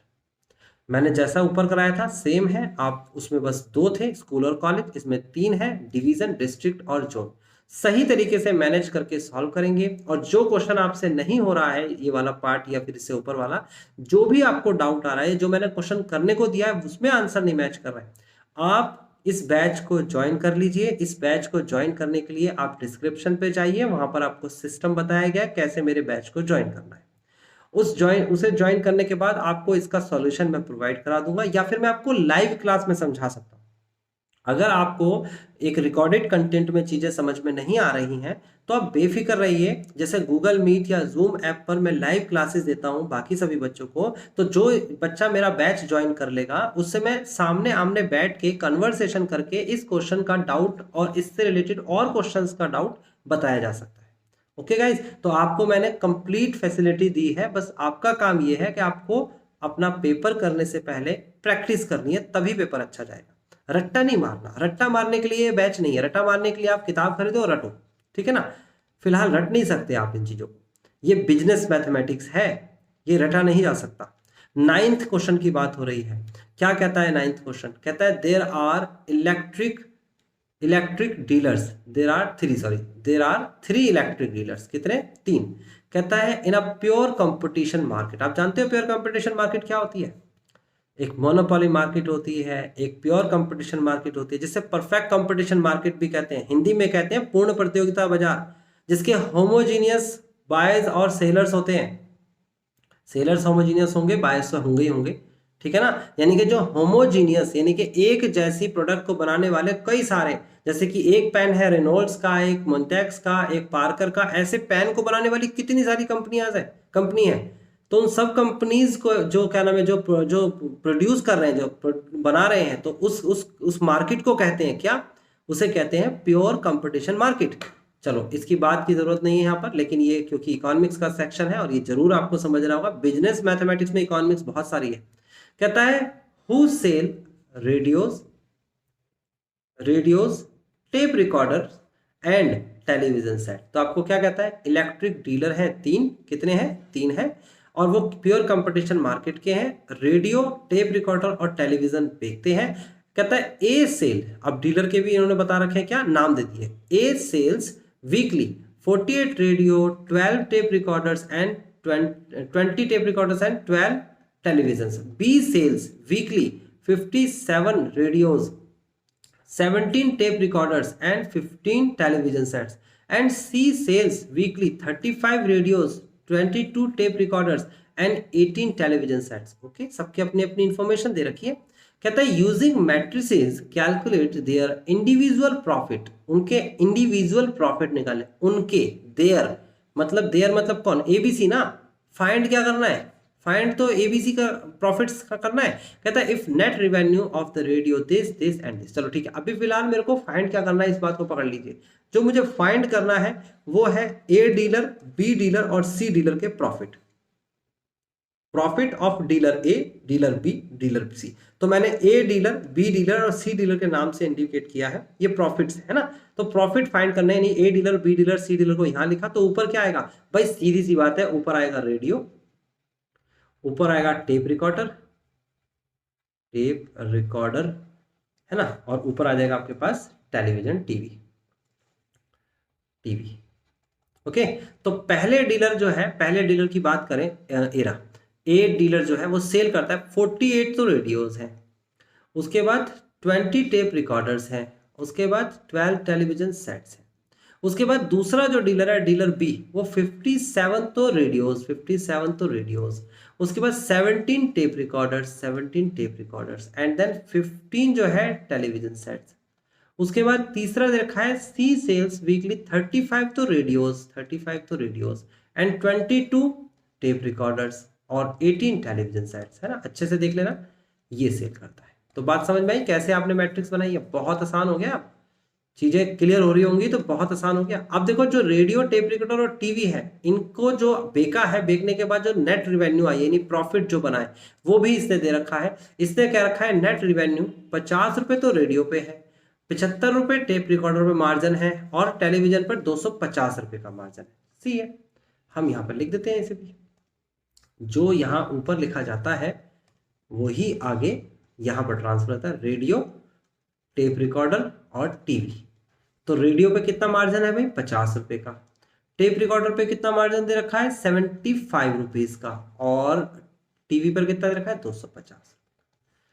आपका काम है, 3 रो 3 कॉलम है, 3 रो 1 कॉलम है, इसका कॉलम इसकी रो के बराबर है और ए बी सी की वैल्यू यहां से आ जाएगी, ए बी सी का प्रॉफिट आ जाएगा 3/1, यहां पर आएगा, यहां पर आएगा, यहां पर आएगा, मैच करने के लिए नीचे आपके आंसर्स दे रखे। ओके, ये है आपके पास 9th का क्रिया। फिलहाल 10वें क्वेश्चन की तरफ चलते हैं और लास्ट क्वेश्चन है एक्सरसाइज का, और फिनिश करते हैं इसे एक्सरसाइज, और फिनिश करते हैं आपका ये मैट्रिक्स मल्टीप्लिकेशन का कॉन्सेप्ट। ऑफ कोर्स ये कॉन्सेप्ट आपको समझ में आया होगा और आपने इससे पहले ये कॉन्सेप्ट नहीं पढ़ा है। 12th क्लास में इसके 2 क्वेश्चन एनसीईआरटी में थे, बट वो इतने छोटे और मतलब जो है लाइटली क्वेश्चन थे, आसान क्वेश्चन थे कि बच्चे उसको इतना कंसीडर नहीं करते। लेकिन बिजनेस मैथमेटिक्स में ये मेनली आते हैं। 2 ही एक्सरसाइज है, पेपर में क्वेश्चन कंपलसरी आना है, तो आप ध्यान से समझिएगा और इसको क्वेश्चंस को बार बार करिएगा। ओके, मैंने कहा है पीडीएफ जो है वो आपको डिस्क्रिप्शन पे मिल जाएगी, तो वहां जाके पहले इसे आप पीडीएफ को डाउनलोड करें, तब इस पूरे के पूरे एक लेक्चर को देखोगे, एक टॉपिक खत्म हो जाएगा, फिनिश हो जाएगा, जो कि पेपर में आने वाला कंपलसरी क्वेश्चन है वो फिनिश हो जाएगा। ओके, तो 10th की बात कर लेते हैं। कहता है a company is considering which of the 3 methods of production it should be used in producing 3 goods ABC amounting of the each goods producing this। इन्हें खुद बना के दे रखा है, फर्स्ट सेकंड थर्ड। कहता है ना मैट्रिक्स वेक्टर इज दिस, इससे दूसरी मैट्रिक्स भी बना रखी है, ठीक है ना। कहता है represent the profit per unit for the goods ABC in order using matrix multiplication. देखो सबसे लास्ट में फाइंड मैक्सिमम, मैक्सिमम क्या करना है, टोटल प्रॉफिट, आपको टोटल प्रॉफिट मैक्सिमम करना है। अब ये क्वेश्चन आपका कैसे होगा, किस तरीके से आप मैक्सिमम प्रॉफिट निकालेंगे, जबकि आपको क्या दे रखा है, आपको एक कंपनी जो है उसके अंदर 3 तो गुड्स दे रखे हैं, ये और ये गुड्स है, और उसके 3 मेथड दे रखे हैं, फर्स्ट मेथड, सेकंड मेथड और थर्ड मेथड, और यहां पर आपको प्रॉफिट्स दे रखे हैं। तो अगर आपको ये, अब देखो यहां पर कंफ्यूज किया जानबूझ के ऐसी मैट्रिक्स बना के, आप अपनी मर्जी से मैट्रिक्स एडजस्ट करोगे। आप अगर 10वां क्वेश्चन करोगे और इसकी मल्टीप्लाई ऐसे करोगे, आप कहोगे सर ये मैट्रिक्स कैसे बनाए, भाई हम अपनी मर्जी से मैट्रिक्स मल्टीप्लिकेशन कर रहे हैं ना। ये आपके सामने ए गुड्स का प्रॉफिट है, ये बी का प्रॉफिट है, ये सी का प्रॉफिट है, ये प्रॉफिट है एबीसी के, और ये क्वांटिटी दे रखी है आपको एबीसी की। तो आप फर्स्ट की मल्टीप्लाई इसमें करेंगे तो कितना आ जाएगा, 10 चौके 40 प्लस का, फिर उसके बाद 8 चौक 48 और उसके बाद प्लस का 2 छिके 6 दूनी 12, ये इस तरीके से आ जाएगा। दूसरा मल्टीप्लाई करेंगे 5 दाम 50 प्लस का 7 चौक 28 और प्लस का 1 छिके 6, उसके बाद 5 दाम 50 प्लस का 3 चौक 12 प्लस का 9 छिंग 54, आप जब सॉल्व करेंगे इसे तो कितना हो जाएगा, ये हो जाएगा आपके पास 40, 40, 80, 90, 92 और 100 आएगा। और उसके बाद ये आ जाएगा 50, 60, 70 और 80, 80 और 84 और ये आ जाएगा आपका 50, 50, 100, 100, 110 और 116। तो ये आपके पास 3 आंसर आ गए 10वें के। देखो ये रहा, ये आपके पास 3 आंसर आए ना, ये देखो आंसर क्या दे रखा है इसका 10वें का, मेथड थर्ड। तो इसमें क्या पूछा था, मैक्सिमम क्या पूछा था, मैक्सिमम प्रॉफिट पूछा था। तो देखो जरा किस मेथड से, पहले मेथड से 100 का प्रॉफिट हो रहा है, दूसरे मेथड से 84 का प्रॉफिट हो रहा है, तीसरे मेथड से मैक्सिमम प्रॉफिट हो रहा है, मैक्सिमम प्रॉफिट। चीज आसान है, क्वेश्चंस आसान है, उसे कैसे पिक करना है आप देखो। कंफ्यूज क्या होते हैं बच्चे, बच्चे सोचते हैं सर ये मैट्रिक्स से मल्टीप्लिकेशन नहीं हो पाएगी। अरे क्यों नहीं हो पाएगी भाई, आप कर लो ना मल्टीप्लाई। मेथड्स निकालने, मेथड्स को आपने रो मैट्रिक्स में लिखा और कॉलम मैट्रिक्स के अंदर इसके अकॉर्डिंग एडजस्ट करके आपने मैट्रिक्स लिख दी। ये थोड़ी कह रहा है कि इस मैट्रिक्स को ऐसे ही शेप में रहने दो, आपको अपनी मल्टीप्लिकेशन मैट्रिक्स पता होनी चाहिए कैसे होती है। ओके तो मैंने जो है 10 क्वेश्चंस करा दिए हैं, 2 क्वेश्चंस होमवर्क के लिए दिए हैं, बाकी सारे क्वेश्चंस आधे आधे थोड़े थोड़े होमवर्क के लिए दिए गए हैं। तो गाइस आपको अब ये टॉपिक आ गया है। अगर आपको फिर भी इस टॉपिक से रिलेटेड कोई डाउट्स है या फिर आप कोई सैंपल पेपर कर रहे हो उसमें डाउट है, या आप किसी भी बोर्ड से या सिटी स्टेट से पढ़ रहे हो, है ना, अलग अलग सिटी में अलग अलग स्टेट के अंदर अलग अलग बुक्स रेफर होती है, तो कोई क्वेश्चन में प्रॉब्लम है तो मैंने कहा है आपको कि बैच ज्वाइन करिए और अपने डाउट्स को, अपने प्रॉब्लम्स को सॉल्व करिए। ओके गाइस, आज की क्लास यहीं फिनिश करते हैं, मिलते हैं नेक्स्ट क्लास और इसका नेक्स्ट टॉपिक लेकर।